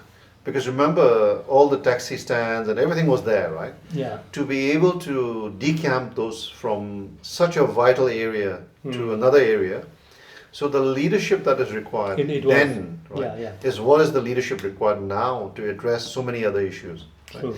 So what we are saying is there's already a history, a precedent set by our leadership at that time to do something good for the city, right? So perhaps we can still do it. Yeah, I mean, Yeah. it's stuff that people were not aware. There was so much resistance from Yeah. the shopkeepers, especially Shopkeepers, the guys yeah. out there. They were like, you know, all hardware stores, and they were like, no. I mean, you know, they were thinking that, you know, their businesses are all gonna die up. But now they are like yeah. the happiest people, like, you know, It's super they've cool, got their rents and all are like through the roof, like so. So that's a case study, isn't it, for us? yeah. It's a massive case study. Okay, like guys, let's bring it back and like we'll wrap it up and let's talk about solutions or like, you know, some like the way forward. What are the next steps? And I'll just like go forward in this. Like we talked a lot about implementation. Like, you know, plans are made, things don't get implemented. And one of the things at least in my mind, I feel the reason that things are difficult to implement post like planning is like just the lip service that we give to like public consultation, you know. So public consultation, okay, it's there. It's again, it just becomes a tick in the box. So for me, public consultation, one is like getting to know the ground reality and what to feel the pulse of the people. That's fine. But the main thing about public consultation is that when it comes to implementation, normally the obstacle to the implementation is the people. Like, you know, who's this, and, you know, there's corruption happening. No, we don't want it. I'll never give my land. This, that, you know. But if we take the people's confidence from the planning stages and, you know, like, and they get to know, your intentions have to be clear in the first place, you know. So if we can kind of like talk to the people and really like build like a trust, there is a trust deficit now. So then I think implementation also kind of like it goes a long way in implementation. So that's one of the things that I just wanted to bring it to the table. But any other thing, like, you know, when we talk about like what are the No, when you just said that public consultation would be one of the things, no, but over here, I remember West Point and the people of Arithang who opposed it, right? Here, like public people being on board, I don't think it matters so much. If you want to do something, the government will do it. Like they protested so vehemently against it, and they didn't care. So public consultation only works Yeah. if you actually want to build a plan that is for the people, and you're like, okay, this is your neighborhood, how do you want it, and you care about it. Yeah. Otherwise, I don't think it's a problem, because Yeah. people can't stop I anything. agree with you so much on that, especially with the case of this MG Mark. Because had they had public consultation, it would never have happened. You know, it's like But actually, Prashant, for me, the other part about this was like land, so there's different land holding. So, and how like land pooling, like in Thimpu, they had a very successful like land pooling kind of exercise, So for for people to actually to give part of the land and or to accept like a parcel of land in another part of town, so they have to have a buy-in into the plan, into the master plan or the structural plan, right? So maybe as you look at it from that point Probably of view. that works with the Roopway or maybe like a bigger yeah, plan. the bigger arching plan. yeah. Like, in terms of not solution, but in terms of how I see this going forward, is that if you show people the way, they will follow. So if again, like, keep the government aside, if there are people within Sikkim who want to come together and say, okay, let's create something in, let's say, Rishithang only, like the people who own Rishithang, they come together, they own land there, they come together and they say, okay, from here to here, this parcel of the land we're going to develop in our own way, and we will have certain restrictions, and we will So you're talking develop about it the local stakeholders and without the government. without the government. Yeah. I mean, government is there to give permits and permissions and all this, so you get the required permits from them. But beyond that, I think just come together and do it, and then you see, oh wow, it's maybe not so difficult to do. Create like a local area plan kind of thing, like Just Local area plan by the local people. by the local people. So for that region. that requires that the local people to come together. Yes. So that might be a little bit also easier said than done. Also maybe like No, definitely. But see, No, they have, but I they have agree a kind with of a interest in that. No, they have like their own personal stake The in this. stakeholders, My yeah, land, yeah. I want to develop it. If I develop it alone, I can only go so much. But if I develop it with everyone else, the whole area gets that much more value, and together they can develop that stretch. And then you develop like a bypass, and then you develop. Wonderful. So do you think, like, because in this there's a little bit of technicality involved, a little bit of planning, like you need to do that. So could, like, for example, like architects, like architects of Sikkim, Exactly, yeah, like yeah. we step in and we call up, we know a few people over there. Guys, can you get the whole things together? We have an idea. We draw it up, like, and what do you think about like doing it like this? Yeah. So we could in a way also like Jumpstart that whole thing. No, I mean, also like the pedestrianization of MG Marg also came out of.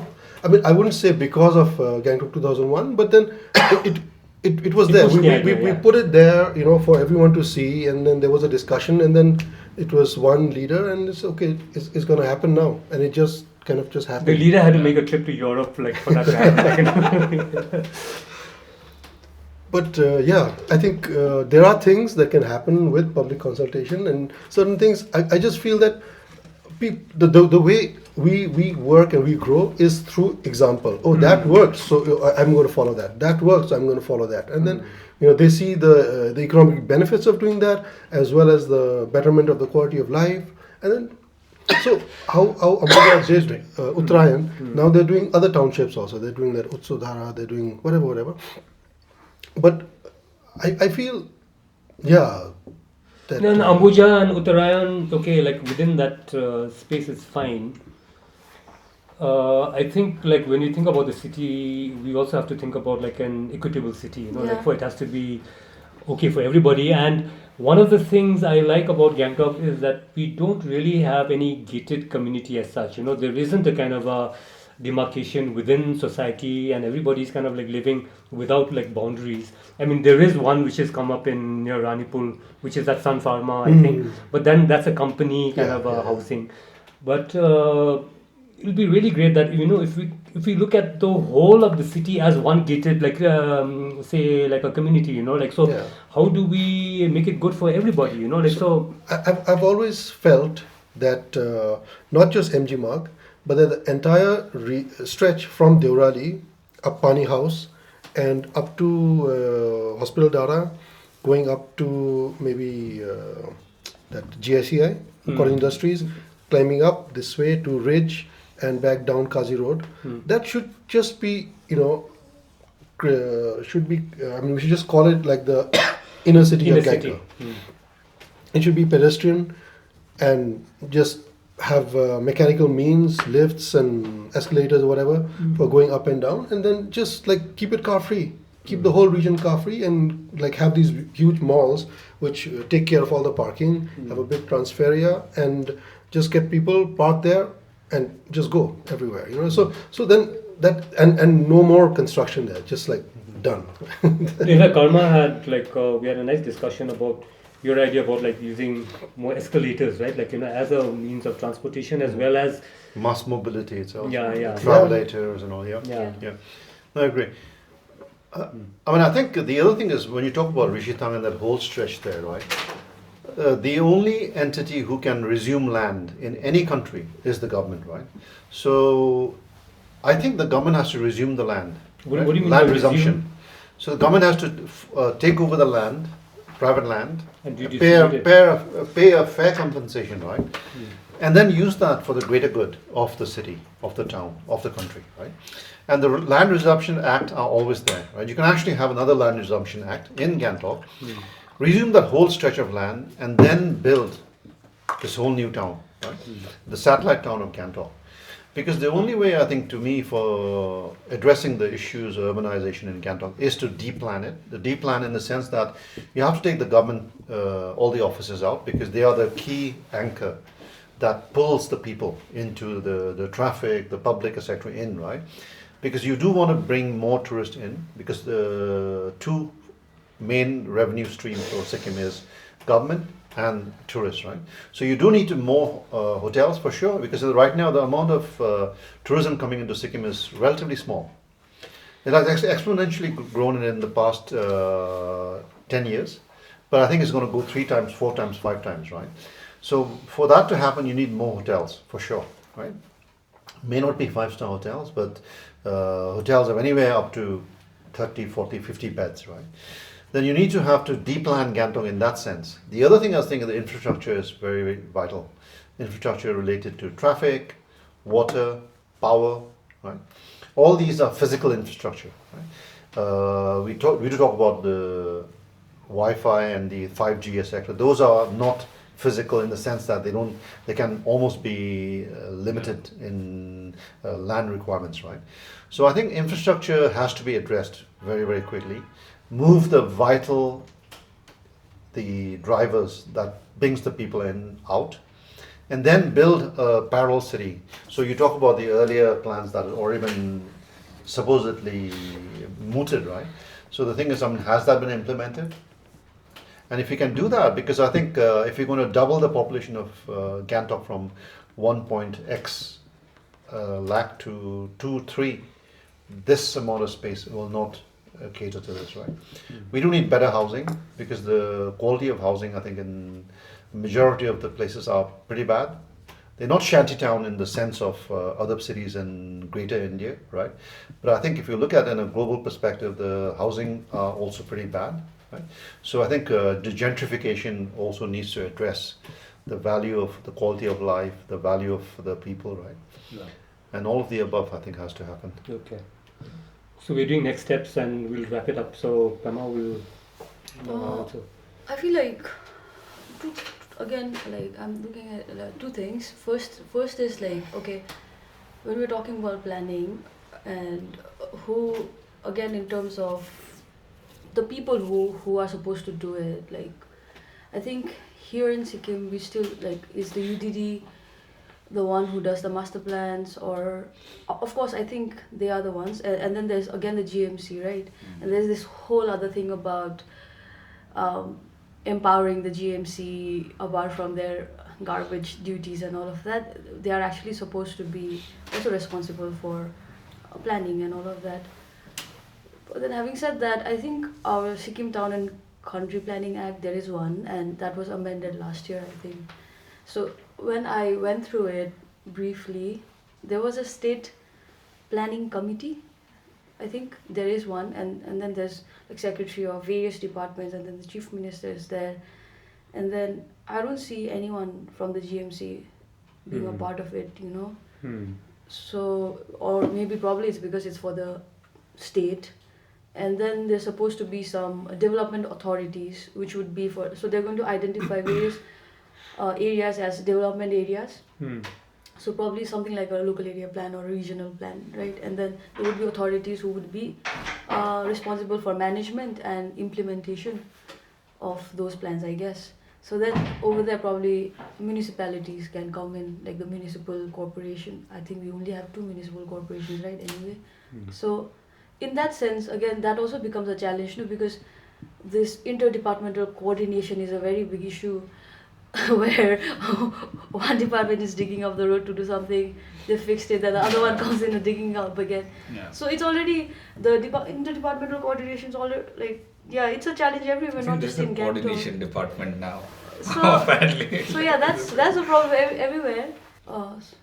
Okay, so I feel like I was saying, that yeah, governance, like how your city or town is being governed, is something to think about also, which probably might be, I don't know how it is. I mean, because of the coordination issues and all of that, there is some inefficiency there, and yeah. So when we think about the city, we need to and planning, we need to look at governance as well, and then when you talk about designs, I think for a city like Gangtok, I'm talking about the in what we're calling the inner city, probably the already existing one, where we have so many different issues, like so it's also I feel like Gangtok is also a city that is pretty walkable in some sense, like with our shortcuts and the staircases that are there, it's quite easy to get around. So, but then it's also not friendly to the old people, maybe the disabled people. So then to think about things like that, and then how do you make it work better for people? So for that, I think innovation is required, and we have talked about escalators and mechanical ways to walk around, move from places to places. So yeah, I think that's where some energy is also required from our urban practitioners as well, to be more creative and think out of the box, step up, and address the, like I think KP often says, like our problems are also opportunities for us to do something. Because we really need to reimagine the way we look at the city and go about planning, right? So so take our problems as opportunities, and uh, come up with interventions that make sense for us, and again, I think interdisciplinary thinking is something that is really important at this point in the world over, because urbanization is something that is inevitable. No, we can't just be thinking our villages will always stay the same, and young now the university is coming, so I'm sure buildings will come up for rent and all of that. So things are happening as we speak, and our small villages are also growing up, and so then if it is inevitable, we know it's coming, then how do we be prepared for it, so for that, even if you're not looking at big policy level things, if we can just be as people, maybe what Prashant sir was also saying, locally, like neighborhood level interventions, with taking people in confidence, is something that I feel like is important. But at the same time, I think the inhabitants of a city also need to now really, instead of living in autopilot where things are just happening around you and you don't know, and so really reflect. For example, when you were saying we can have, our density is very low, so we need, suppose we say, okay, we have the technology to now build high rises. Now, is that something do you want, or do you really, have that attachment to the mountains? Because you do get a view of the Kanchenjunga. We used to get it from where the West Point used to be, right? So, as a society, as with people, what is it that we value? So if you can make that choice between, okay, if you want to go vertical, or this is the way we want to be, this is, because I'm sure like there would be two factions, right? Some would be like, no, we want to save the old buildings. Other will be like, no, we need to develop whatever their idea of development is. So to have that platform or space to be able to communicate or converse about these things, I think is important, because then you feel like at least your voice was heard, right? Otherwise, it's like things are just happening by default, and you're just, because I, as a citizen, like I feel so, I don't know what's happening, and you have no say over the place you call home, you know. And yeah, another thing is, yeah, for it to be more equitable also, because as someone, like, my family's always been living in rented houses all across, like we've lived in different neighborhoods of Gangtok, right? And I know how the quality of these buildings are, especially, even like we know that so many kids come from rural areas all over. Let's say in Tadung College, there's a huge concentration of, my cousins used to live in rented rooms, right? And the quality is so bad and so depressing. You wouldn't want to study, or like it's not conducive to any sort of, so there's no daylight and all of that. And now I'm seeing a pattern where all these building owners or whatever, who have the capital or resources to, they are conveniently moving out of town, Luing, Rangka, and they are setting the thing up and they are happy. But this thing is still there, no? The clutter of the city where people are actually living, and these are actual people who are living there. So how do we go about addressing those things? And I don't know, like, it might be a stretch to, it might just be like, okay, people are not even interested in solutions and we're just like imagining problems or what. I don't know, sometimes I do feel like that. But then, yeah, if there's energy in that space, it is something that I would also be interested to work on help figure out. Yeah. Great, Just great. that. Basically, be more intentional about stuff and not just like default, like. Yeah, and also for non-planners to be more like proactive, or maybe think about like what's Interesting. happening around you. Yeah, I mean, I echo everyone's thought, I guess, like nothing much to add. But like just a few things, like maybe around like just government and like public and like government coming together. There is a trust deficit that you talked about. And I think like somehow that gap needs to be bridged. You're talking about the age of collaboration, right? Yeah. So yeah, I mean, like, don't look at like private, like, or like people who are not in the government as adversaries, or like you can just come together, like say bodies like Architects of Sikkim can collaborate with the government to kind of like figure out something, and until unless that dialogue is there, so that's not going to like move anywhere. So and also like what happened in 2001 with this you just created like a what if scenario, and then actually when people saw, maybe someone caught on to the idea, and then it went ahead and then happened, so if civic bodies, or like if like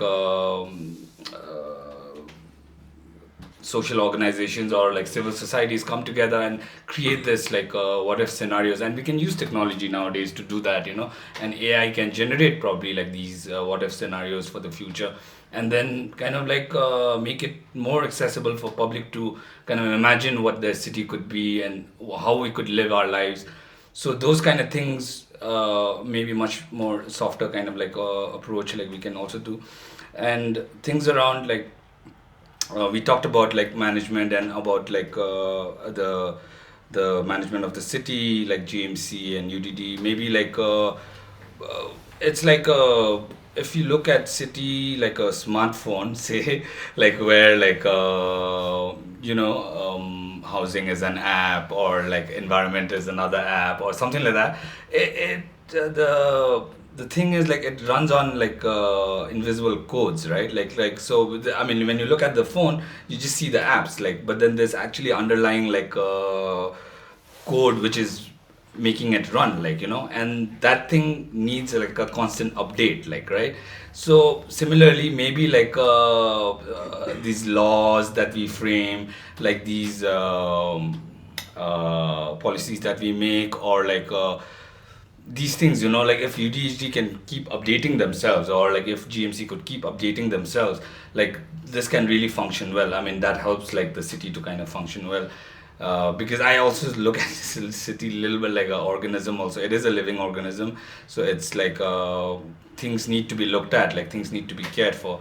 So yeah, if we can look at city like that, and also not just look at Ranka or like the periphery areas for future growth, but then also try and improve like what we already have within the city. Like how can we brainstorm together and then come up with solutions to kind of improve the life within the inner city, like what Pema was describing about different neighborhoods. It does like feel very dingy and like neglected, you know. So if even the neighborhood that I live in, like it feels very much like that, you know.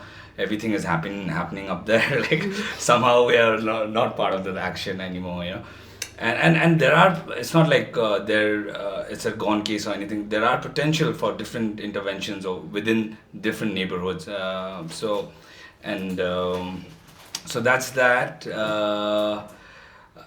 We need to, of course, reimagine, like this is what probably reimagining would be like. And what Prashant was talking about, like having local area plans, and also kind of dovetail it with you're talking about this 15-minute city kind of thing. If neighborhoods could have uh, like infrastructure to kind of sustain within themselves, like you don't need to really move around too much, you know. Okay, you need to move around probably when you need to, but then that also kind of like takes care of different mobility concerns and stuff like that, you know. So things like that. Another thing I wanted to, like, I read this somewhere, like there's this thing about like remember there was this talk around universal basic income at one point. It's still coming up. So It's coming up. it's still coming, but like similarly, why can't we have like universal like basic services, you know? Like if people could have like services, like good services for free, like electricity, water, waste. I mean, that's very far-fetched probably, but then something like that could also, we could aspire to as a city, right? Like why not? And also engagement with people, like when we talk about planning, we can simplify, like especially if people from a planning background, if they are speaking to people, we can simplify the jargons, simplify the message, and kind of like make it more accessible. Uh, so that's that regarding like probably the thing future. But at the same time, there is another thing that I've been thinking about, which I've shared with you also, regarding the future. Maybe this is not very near future, but it is kind of near future, you know, which is I actually saw one like series at one point, and then that kind of triggered my thought. So climate change is real, right? Climate change is happening, and say in the plains, if the temperature rises by 1.5 or 2 degrees, there are gonna be a lot of like heat waves, and there's gonna be flooding, then drought and stuff like that. So Climate tourists. yeah, not climate tourists, climate refugees maybe, you know. So there might be like a lot of like people coming to the Himalayas. Like I think like it's something that we haven't talked about it so much, maybe, like, but then not the right time to talk about it. But at least we should start thinking about it, because there is going to that There's an influx. opportunity there. Yes. Yeah, there's an opportunity there to kind of like do like a preemptive kind of planning. Yeah, what kind of scenarios that could lead to, you know. I mean, it could lead to conflicts even, like or wars, like resource war. There's gonna be like I'm not to sound like another thing, but then you know, there will be migration. I'm thinking, like if that happens, like if it rises. So there's just something to ponder upon. I guess that's it. Yeah, I mean, I just want to say one last thing. I mean, at least my stand in this thing is be the change you want to see. So, I mean, you got to begin, start, and like not on autopilot, as you said. Just be aware of what you're doing and try to make like your life better first, and then the next person, and then that's the way I think we should go, and not rely on external forces. Great. Yeah. So you want to add something? No, I was just wondering, like, you know, sometimes we talk about things like this, and I do feel very nerdy, like, oh, we're talking about city, you know, and some other people who might not come from that background might feel like, oh, why are they so, you know, concerned, or what are they talking about, you know, how does it matter, Yeah. because there are other important things to do in life or to achieve, you know, basic necessities. And so it's also about like how you were saying, like these concepts not being accessible probably. But then I just wanted to add, if someone who's watching till now, if they're still here, if they're wondering why, the city that we live in also affects, like we've talked about the quality of life and all of that, but it does like impact us, no, like in a huge way, because the way the built environment is shaped around us or arranged around us, it can sometimes lead to rising, isolation sometimes. And then I do feel like it has an effect on your mental health also. Absolutely. And then how you're becoming socially isolated. There's no opportunity for people in neighborhoods to interact, or so their sense of community is also gone. Yeah. Then as a neighborhood, as a society, you're just becoming more and more like less joyful in some sense. So if we design spaces or cities are arranged in such a way that there's more avenues for interaction, and then like you're building a sense of community among the people, then I feel like naturally they will also feel about the neighborhood, and then feel about the city, and then people are happier, and then that might just affect the psyche in that way, and a lot of other social issues might also might not be resolved, but then obviously it at least won't be worse, because of the way you're living. So yeah, just that. Wanted to add. Yeah, it can't just be fueled by profits. By Like commerce. Yeah. It's a part of it, but Yeah, it's a not part of everything, it. Yeah. It's about a feeling of belonging also, and Yeah. also being cared for. Yeah. Otherwise you are like, okay, I'm in this rat race and nobody's Nice, caring. nice, Prema.